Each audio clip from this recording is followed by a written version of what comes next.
সময়ের সাথে সাথে যদি কোনো সম্পর্ক পাল্টে যায় তাহলে বুঝে নিও সেই সম্পর্কে ভালোবাসা নয়, প্রয়োজন ছিল। মুখের উপর যদি জবাব না দিতাম, অন্যায়ের প্রতিবাদ না করতাম এবং যে যেভাবে চায় সেভাবে চলতাম, তাহলে হয়তো সবার কাছে আমার ভালো মানুষ হিসেবে দাম হতো। কিছু মানুষ এমনও আছে যারা এগিয়ে যাওয়ার পথ দেখিয়ে তারাই সে পথে কাঁটা বিছিয়ে দেয়। সত্যের মধ্যে শক্তি থাকলেও সত্য বলার ক্ষমতা সবার থাকে না। উপকার খুবই অদ্ভুত জিনিস, করলে মানুষ ভুলে যায়, না করলে সারা জীবন মনে রাখে। ধোয়া তুলসী পাতা হয়ে দেখেছি, কোনো লাভ নেই। নিজেকে আয়না বানাও, যে যেমন তাকে তেমনি দেখাও। কারণ এই দুনিয়ার মানুষ ভালো মানুষের কদর করতে জানে না।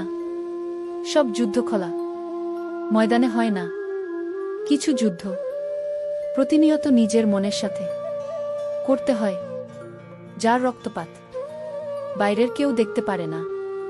নিজের স্বার্থে বদলে গিয়ে পরিস্থিতিকে তাই করো না। থেকে যাওয়ার ইচ্ছে থাকলে শতকঠিন পরিস্থিতি উপেক্ষা করেও থেকে যাওয়া যায়। শুধুমাত্র লোকে কি বলবে এই কথা ভেবে আমরা প্রতিনিয়ত নিজেদের কত ইচ্ছাকে হত্যা করি। তুমি নিজের জন্য যা করবে সেটা তোমার সাথেই চলে যাবে, আর তুমি অপরের জন্য যা করবে সেটা সকলের মনে রয়ে যাবে। মায়া বড় খারাপ জিনিস, ভুলতেও দেয় না, ভালোও থাকতে দেয় না। কোনো মানুষের ইচ্ছাশক্তি ও দৃঢ় সংকল্প তাকে ভিখারি থেকে রাজা বানিয়ে দিতে পারে। একটি বিশেষ গুণ হল হুটহাট করে কোনো ভুল সিদ্ধান্ত না নেওয়া। বিশাল আকাশের উপরে যিনি থাকেন তিনি প্রতিটা হাসি আর প্রতিটা ফোঁটা চোখের পানির হিসাব রাখেন, যে হিসেবে কেউ ঠকে না। আসলে সৌভাগ্যটা তোমার, পৃথিবীতে এত মানুষ থাকতেও সে তোমাকে সময় ও গুরুত্ব দিচ্ছে।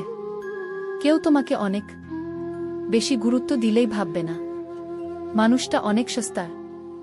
সম্পর্কগুলো শেষ হয়ে যায় এই তিনটি শব্দে: জেদ, অভিমান আর ইগো।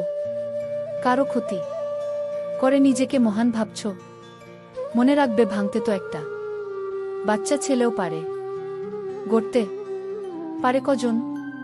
পরিশ্রমের মাধ্যমে তুমি গল্পের শেষটা চাইলেই নতুন করে সাজিয়ে তুলতে পারো। বেঁচে থাকার সময়কালটা খুবই ছোট, কিন্তু এর হিসাবটা অনেক বড়। সবাই ভালো মানুষ খুঁজি, কিন্তু নিজে ভালো হতে চায় না। শুনতে খারাপ লাগলেও এটাই সত্যি যে বর্তমানে অধিকাংশ বাবা মায়ের চিন্তাধারা আমার ছেলে খুব খারাপ, কারণ তার ইনকামের সব টাকা তার স্ত্রীর হাতে দেয়, আর আমার জামাই এত ভালো যে তার ইনকামের সব টাকা আমার মেয়ের হাতে দেয়া। তুমি যদি মনে করো তুমি ঠিক, তা সত্ত্বেও মানুষ তোমার সমালোচনা করছে, কটু কথা শোনাচ্ছে, তাহলে তাতে কান দিও না। মাঝে মাঝে খারাপ সময় জীবনের সেরা সময়ের পথ তৈরি করে দেয়। নিজের মাইনাস পয়েন্ট খুঁজে বের করা জীবনের সবচেয়ে বড় প্লাস পয়েন্ট। ডাকাত যেমন গরিবের বাড়িতে ডাকাতি করতে চায় না, তেমনি শয়তানও ভালো মানুষ ছাড়া খারাপ মানুষকে ধোঁকা দেয় না। বিবাহিত মেয়েদের সাথে তিনটি কাজ করুন, সে নিজেই আপনার কাছে আসবে।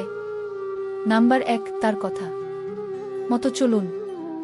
নাম্বার 2, তার ইচ্ছের গুরুত্ব দিন। নাম্বার 3, তাকে অনেকটা সময় দিন। বাবাকে বৃদ্ধাশ্রমে রেখে এসেছিল ছেলে। একদিন বাড়িতে নোটিশ এলো, বাড়ি খালি করতে হবে। বাবা সব সম্পত্তি বৃদ্ধাশ্রমে দান করেছেন। মেয়েদের এই 4টি জিনিস দেখে বিয়ে করুন। নাম্বার 1 সৌন্দর্য, নাম্বার 2 ধার্মিকতা, নাম্বার 3 সম্পদ, নাম্বার 4 তার পারিবারিক স্ট্যাটাস দেখে কোনো মেয়েকে বিয়ে করার আগে অবশ্যই ভালো করে খোঁজখবর নেবেন, না হলেই সারা জীবন পস্তাবেন। খাবারে বিষ ঢেলে দিলে সেটার চিকিৎসা সম্ভব, কিন্তু কানে বিষ ঢেলে দিলে সেটার চিকিৎসা সম্ভব না। সবার জীবনে একবার হলেও খারাপ সময় আসা দরকার মানুষ চেনার জন্য। তোমরা যদি এই ভিডিওটি উপভোগ করো তাহলে লাইক করো, চ্যানেলটি সাবস্ক্রাইব করো এবং বেল আইকন অন করে দাও। তোমাদের কোনো প্রশ্ন থাকলে কমেন্ট করো, আমি অবশ্যই উত্তর দেব এবং যদি দরকার হয় তাহলে তোমাদের জন্য স্পেশাল ভিডিও বানিয়ে দেব। দেখা হবে পরবর্তী ভিডিওতে।